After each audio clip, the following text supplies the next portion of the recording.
Não faz muito tempo, o Brasil era considerado um país de futuro promissor que se orgulhava por seu otimismo, pelo seu acolhimento, visto por muitos como um país do carnaval, do futebol, com uma economia forte, tendo uma natureza exuberante com belas praias e com um povo carismático e alegre.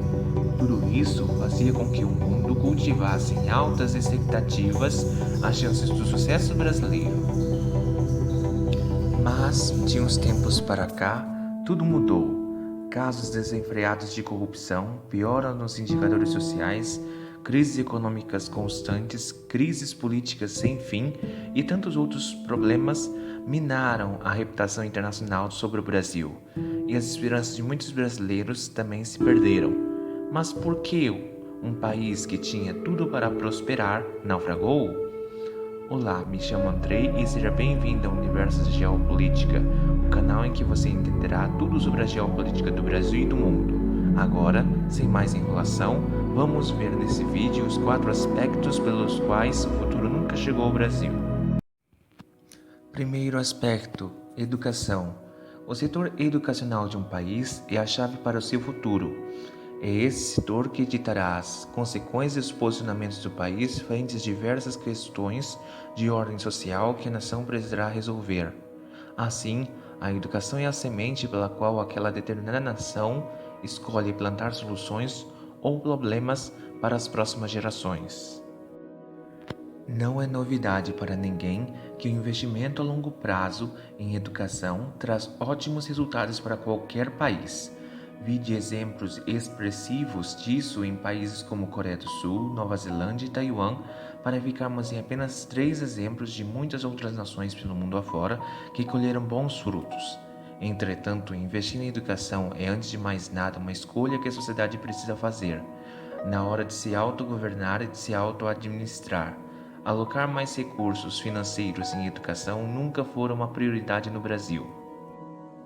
Aliás, o próprio tema da educação é sempre deixado de escanteio, empurrado com a barriga ou às vezes como um tema para ser debatido dentro de universidades, em fóruns acadêmicos, em círculos da elite, nunca um debate amplo com toda a sociedade e com ações reais para se concretizar planos de inclusão social e melhoria efetiva da educação. Porém, uma hora a conta chega e o que já era ruim fica ainda pior a cada ano.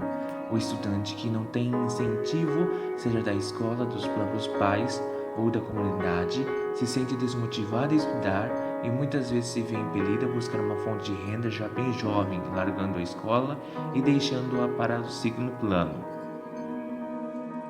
Crises econômicas sem fim geram uma grande população de estudantes que largam o ambiente escolar para se dedicar a viver de bicos, que são subempregos não registrados na economia informal, aumentando a evasão escolar. Ou, se ele não larga a escola, o estudante, preocupado com a renda familiar, tem déficits de aprendizagens cada vez maiores que fazem com que ele tenha um rendimento escolar cada vez mais comprometido.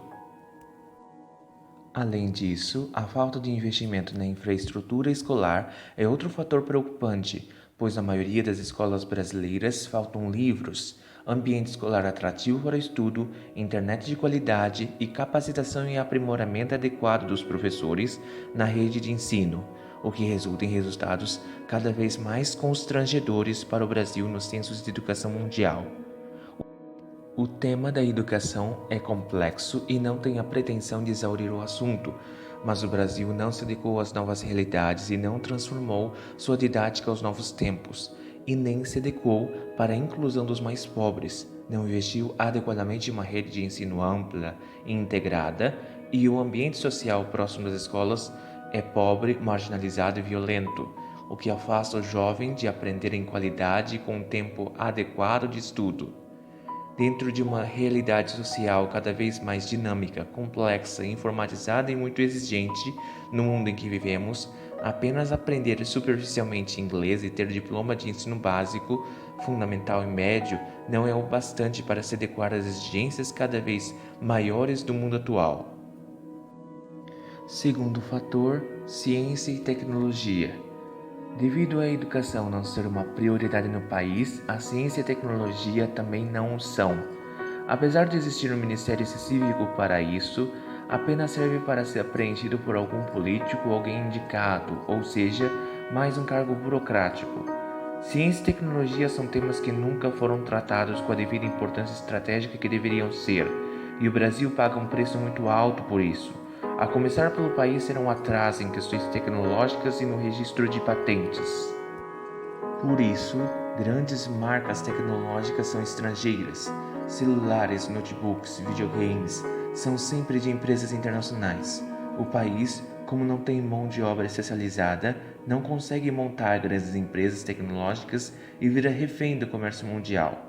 E como não possui um parque tecnológico para atrair investimentos e especialistas, precisa sempre se submeter às leis de patentes internacionais, pagando um alto custo, mesmo que a matéria-prima seja originalmente brasileira em alguns casos.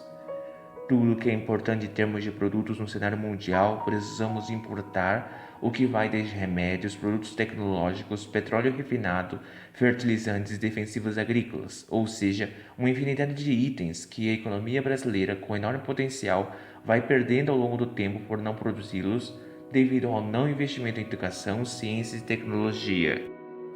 Já nos países desenvolvidos, que só estão nesse estágio econômico porque suas universidades centenárias e até milenares deram forte contribuição e incentivo à ciência, para que esses países sempre estivessem na vanguarda do conhecimento, facilitando a vida de seus cidadãos e melhorando estrategicamente suas relações econômicas comerciais com o resto do mundo. Por outro lado, a ciência brasileira, com o esforço de inúmeros cientistas, pesquisadores e profissionais de alto gabarito, produzem grandes contribuições científicas. Entretanto, por não terem incentivo governamental necessário, o Brasil fica muito isolado em termos científicos, com poucas publicações e estudos de relevância mundial, sendo o motivo pelo qual não temos um prêmio Nobel brasileiro, o maior prêmio científico mundial. Como resultado disso, enquanto o mundo está fazendo viagens espaciais com seus robôs altamente especializados, iniciando pesquisas na tecnologia 6G com resolução 10K, precisamos importar vários produtos sofisticados, pois nossa indústria no máximo monta e junta peças. Além disso, uma prova do atraso gigantesco do Brasil frente a outras nações é a vulnerabilidade tecnológica brasileira em que o país está exposto, pois há inúmeros ataques de hackers comprometendo toda a segurança digital e informações essenciais de todos os brasileiros. Nem mesmo a cúpula dos três poderes, órgãos máximos da República Brasileira, escaparam de terem seus dados vasculhados e expostos em uma grave falha de segurança tecnológica que compromete vários direitos essenciais do cidadão. Terceiro fator, infraestrutura. Outro fator limitante para a economia brasileira que impede o país de prosperar é o escoamento da produção de riquezas ser bem atrasado em relação a outros países. A maior parte do escoamento das riquezas nacionais são por rodovias e um número bem menor por hidrovias e por ferrovias, que são completamente sucateadas e abandonadas. O transporte por rodovias é bem mais custoso, gasta mais tempo para viajar com a mercadoria, gera maior desperdício pelo acondicionamento ruim da carga, polui mais, perece mais rápido devido ao tempo de viagem, além dos frequentes atrasos devido a chuvas, lama e poeira que dificultam a travessia de inúmeras rodovias, pelo descaso do poder público ou de empresas de pedágio. Ou se os atrasos não são devido a fatores climáticos e ambientais nas rodovias, há constantes atrasos pelas longas filas nos portos para descarregar a mercadoria no navio todos os anos. O Brasil, tendo inúmeros rios e bacias hidrográficas gigantescas, subutiliza as hidrovias, não utilizando todo esse potencial, devido ao não investimento em manutenção correta, melhoria e reforma das mesmas. Devido a isso, é necessário gastar mais em um número cada vez maior de fretes dos caminhões, ao mesmo tempo que sobrecarrega e extenua os próprios caminhoneiros, os expondo a mais acidentes de trânsito. As ferrovias perfazem o modal menos requisitado historicamente por meio de lobbies de grandes montadoras de carros frente ao governo federal, fizeram com que as ferrovias fossem esquecidas. O transporte ferroviário é bem mais barato que o das rodovias, economiza tempo e dinheiro, não se envolve com acidentes, desperdiça bem menos mercadorias pelo caminho, não possuindo atrasos. Além disso, ao contrário de outros países como os Estados Unidos, o Brasil não possui uma integração de qualidade em seus modais, hidrovias, ferrovias e rodovias. Devido a isso, leva-se mais tempo para chegar nos portos ou nas grandes cidades, encarecendo o produto e aumentando a inflação dessas mercadorias. Quarto fator, a economia. O país já está em 7 anos de forte crise econômica, com alto endividamento englobando 90% do PIB, Produto Interno Bruto, que é a soma de todas as riquezas geradas no ano, com 14 milhões de pessoas desempregadas, fazendo o Brasil retornar ao mapa da fome e com grande desigualdade social. A população, que em sua maior parte vive em uma renda mensal menor que R$ 1.000, deve pagar pesados impostos diretos e indiretos ao governo em troca de péssimos serviços prestados pelo poder público, o que aumenta ainda mais a desigualdade social e a pobreza no país. Em uma população majoritariamente pobre, o acesso, a permanência e a qualidade da educação são um trunfo para poucos, o que inviabiliza a formação e aprimoramento de vários talentos brasileiros que veem poucos caminhos diante dessa situação, como sair do Brasil ou se manter na pobreza. Por outro lado, sem uma educação de qualidade, não há investimento em ciência e o país fica vulnerável à tecnologia de outros países em itens de extrema importância, pagando bem mais caro. E por fim, com uma infraestrutura de péssima qualidade, ocasiona constantes atrasos ou perdas de mercadorias de regiões produtoras, encarecendo a economia nacional. Além disso, qualquer calamidade que aconteça em regiões distantes do Brasil, devido à precariedade das vias de transporte, faz com que esses lugares fiquem sem ajuda por muito tempo. Em resumo, o Brasil e sua economia não se adequaram satisfatoriamente aos novos tempos e ainda continuam gravemente atrasados, apesar de estarmos em um mundo dinâmico, globalizado e digital que muda rapidamente ao sabor das novas tecnologias. Se você gostou desse conteúdo, não deixe de assistir a mais vídeos como este nos próximos dias.